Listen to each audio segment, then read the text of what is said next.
What does $699,000 get you in Santa Rosa, California? Plus, a couple things to look out for when you are purchasing real estate. Coming up. What's up, guys? My name is Danny M. Cronin. I'm a real estate agent right here in Santa Rosa, California with W Real Estate. And if this is your very first time to my channel, please consider hitting that subscribe button. I drop a video once a week, every single week, all having to do with living in Sonoma County. So if that interests you, please do me a favor, hit that subscribe button so you're notified next time I drop a video. And of course, I am a full-time real estate agent right here in the city of Santa Rosa, servicing all of Sonoma County. So if you're interested in buying, selling, investing in real estate, I would love to be your go-to guy. All of my contact information is down below. Call me, text me, email me, whatever is most convenient for you. And with all that being said, let's get right into this week's video. How far does $699,000 get you in Santa Rosa? Okay, so I just want to set the stage here. I know this is a different style video from me than you are used to seeing, but I figured I'd talk all about pros and cons, living in, cost of living, all of these sort of different aspects, video titles of Sonoma County. I figured I'd shoot you straight this week and give you exactly what this $699,000 gets you in Santa Rosa. Now, to set the stage a little bit, it is on the northwest side of town. And if you've seen some videos from me on the northwest side of town, you know I'm a huge fan of this area. I was born and raised on Stony Point and West 3rd in that west side neighborhood. A lot of great things nearby. Downtown Santa Rosa, super, super close. Freeway access is just about everywhere. It makes it super convenient if you're traveling in and out of the area. And without further ado, let's just jump right into this home in particular.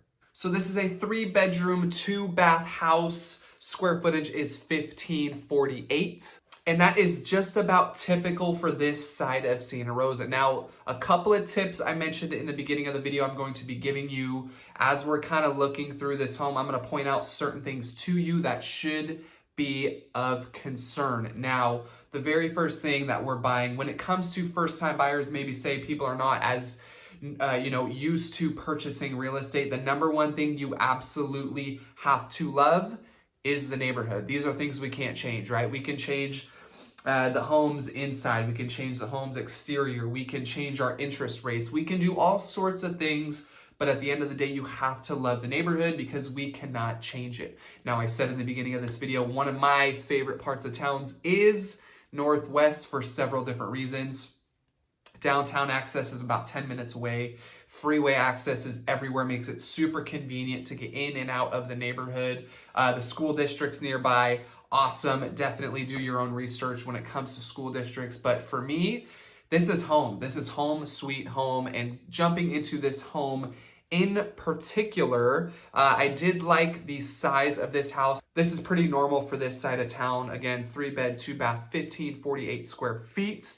Lot size 6,100. There's not a whole lot going on in this house, and I know it is a vacant home, so there's no furniture in here, so it kind of makes it a little harder for you to picture what's going to go where and all sorts of these things that matter to buyers. Looking at it from its base condition, this is a pretty standard home.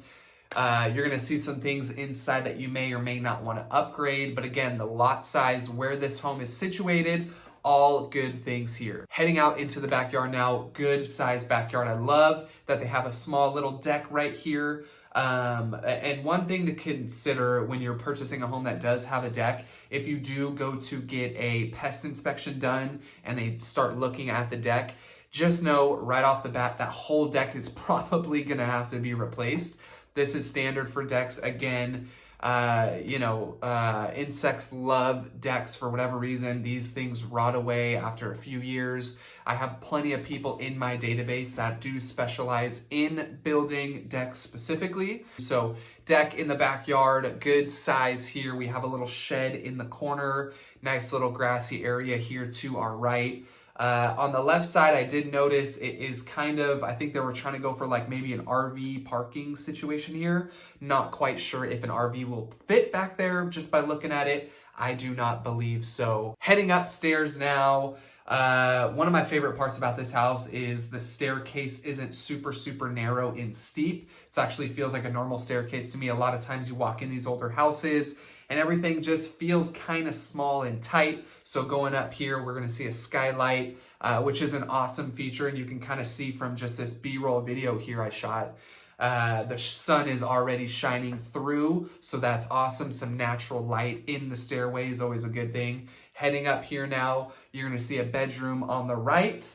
Typical size, pretty cool. I'm definitely thinking that up here is the master bedroom, which is pretty cool. You got some bedrooms downstairs, the master bedroom upstairs.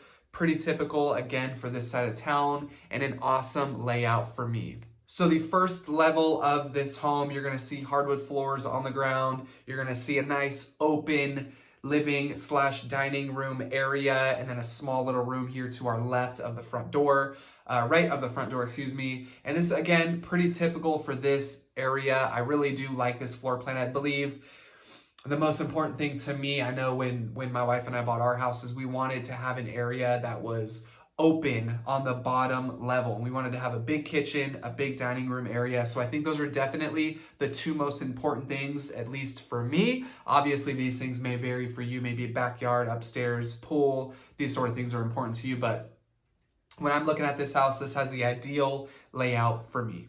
Now, this home is pretty unique in the fact that it does have an HOA. Now, the HOA doesn't cover a whole lot. It covers a little bit of the landscaping in a certain section of this neighborhood. So you're not really getting a whole bunch there when it comes to an HOA, but the amount is only $100. I know $100 is $100 and you're kind of throwing that money away. And to be quite honest with you, there aren't too many single family residences inside of Santa Rosa that have HOAs. You're going to see that a lot more frequently in condo developments, townhome developments, PUDs, and single families. It's really, really, really rare to get an HOA. So that is pretty unique for this home. And that's going to wrap this one up, guys. I hope this video was helpful. This kind of gives you a little bit of an idea of what $699,000 gets you in Santa Rosa. Obviously, that's the list price. We do not know what it's going to sell for, but that is the current list price. If you guys have any more questions about this home in particular, or any in Sonoma County in general, I would love to be your guy. All my contact information is down below. Call me, text me, email me, whatever is easiest for you. Give this video a big thumbs up, drop a comment below, let me know what you thought about it, and we'll see you on the next one.